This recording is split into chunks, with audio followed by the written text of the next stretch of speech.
Ladies and gentlemen, it's me, it's Ken. We're doing that MoCCA Fest thing. MoCCA Arts Fest, sponsored by, created by, I guess, the Society, right? They created it? Society of Illustrators, yeah. Society of Illustrators created. I just getting tongue-tied today. It's Sunday. I'm exhausted from the Saturday, but we're here at Living the Line Books. The creation of one only Sean Michael Robinson. Hey, Sean, I'm sorry if I sound a little scattered already. I'm just getting my energy level. How are you? Good to see you again. Doing well. We did meet last year, but we didn't do a video. So let's talk about the company this time. Yeah, so I've been doing books. Our debut was Strange Death of Alex Herman by Dave Sim and PiercingMetal, and that came out in 2021. And it had not been my intention to be a publisher, but it came to my attention that there was lots and lots of great work being stranded for various reasons and not represented or published and distributed in a normal kind of fashion, including like the Dutch books that we did immediately after that, and this first Japanese book we did by Yokoyama Yuichi. And for various reasons, things can be a little bit like a book doesn't get picked up by somebody in particular, but it has, some type of really intense worth, or it's done in a really, really interesting way, or it has like an aesthetic value that's really significant. And so that's kind of been my reason for existence so far as a publisher, is finding those kinds of works that don't have representation, but have something very interesting or singular about them, and sort of developing them and bringing them to press. So now, it's a brave move, considering, with so many big publishers out there suffering. Let's face it, and books are not cheap to make. This is a hefty volume, Yeah, you can kill somebody with some of these. Yeah. So is it the kind of thing where the writer or the creative will bring you the book and then you... Almost all these things are packaged, yeah. So the thing about big publishers suffering right now is a lot of that has to do with the overhead that's involved in it. And because I have done design and pre-press for more than a decade, I'm an artist myself. I've done all these things freelance for other people and other cartoonists.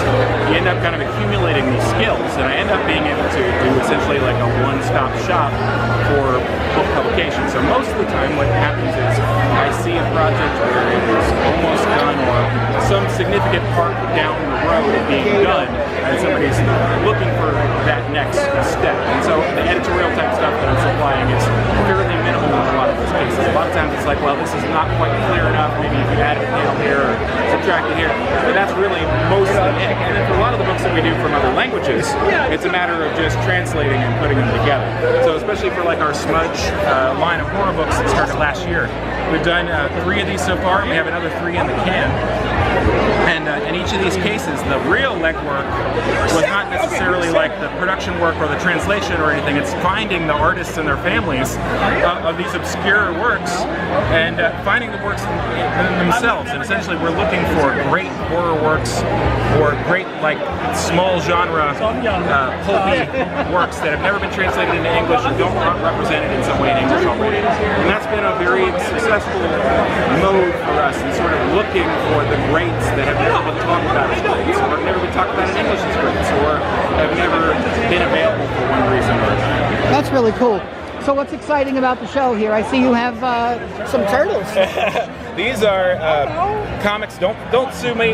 This is my son who's 6 made this. So they insisted that I bring their comics to the show, and they work their ass off making their own comics. There's 7 and 9 now, but most of these were done when my son was 6 and my other son was 8, and they sell them in the neighborhood.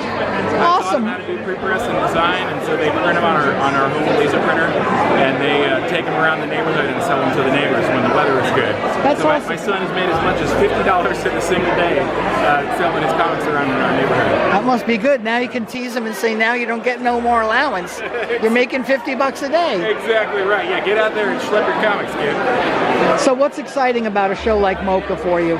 I mean, I think getting in front of people that are real book lovers, that are sort of a natural audience, people who are still working in print, know the value of print and know the value of making something that is better than a screen version, or better than, an object where it speaks for itself, like as an object, as well as the story or the art. You want to talk about a couple of the books? Yeah, sure. What's Moonray all about?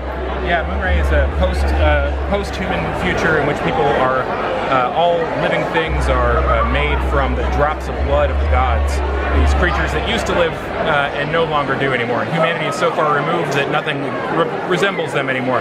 And there's a lot of like sort of cartooning tricks that are necessary when you're making a book that doesn't have any faces, where the body language and the environments and everything communicates a lot more than you would expect. You know, literally a character with no face the entire time, which is a cartooning challenge I think that really has not been really talked about yet. Quite interesting and unusual environments and setups. Pretty cool. Things like that. Awesome. Now you pointed out The Exile to me before. Yeah, by Eric Creek. He's a Norwegian artist, so he writes in Dutch. Sorry, he's from the Netherlands. Pardon me, I said Norwegian. He would be mad at me for that. He's from the Netherlands. He writes in Dutch, and in this particular case, you've got a story of a psychologically realistic Viking story where somebody has been pillaging in Europe for 10 years, and they come back to Iceland to try to be a farmer. Awesome. And he actually has a book coming out next month as well. He's got a sample copy of that one, which was quite fun. More of in a... Can we take a look inside? Yeah, of course. More of in a modern horror vein, a la somebody like Charles Burns or something like that. What great art. Yeah, phenomenal color. Eric has been an illustrator for, he's in his 60s now, I believe. He's been an illustrator since his 20s, and has not done a ton of comics. This is only his second full-length graphic novel, but he was the illustrator for the Dutch edition of the Harry Potter books, and, did awesome. Illustration for albums and all types of stuff. So now you had mentioned that this is the kind of artist that is not really represented here, and absolutely, yeah. So Yokoyama Yuichi makes stuff. He makes manga, but it's from a fine arts context where he has a conceit and he follows through on the conceit. In this case, it's a parade the entire time. You essentially have a 280-page parade, and it just does not stop. It's like a 4-second panel, a 4-second panel, a 4-second panel. Woo! And just the motion of it. It's like a Rube Goldberg machine for the entire book. Literally the entire book. Like, these guys pop out of this hole, and then a plastic thing falls on them, and then a gorilla comes out and smashes them. It just keeps on going and going and going and going for the entirety of the thing. And you can see why somebody, this is a niche kind of thing, but the people who love it, this is like the best book they've ever seen. How's the response been overall for having this kind of thing happening? It's good. We tend to make people's favorite books. It's just those people have to find the book, right? And so we end up having people who are, really, really love the things that we make, but those people are, the works themselves are so singular that they don't always necessarily have that sort of broader reach where you might expect that every person browsing it is going to be like, this is my thing, Very cool. But that's the life of art. You have to, at this point, especially with the way that the economic side has kind of collapsed, if you are making a long-form graphic novel, you have to be doing it because you are passionate about that thing, because you are plugged into the thing that matters to you. If you're not doing that, why are you doing it? So now these books are all available on your website, Living the Line, and also Amazon? Can Amazon? Yeah, you can get them anywhere. We have a wide distribution through Diamond Comics and Diamond. Okay.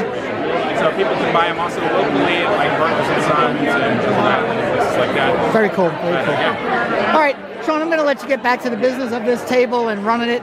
All right, that's it, my friends. You know how it ends. It ends like I begin it, with me saying, thank you, Sean, for talking to me about Living the Line books.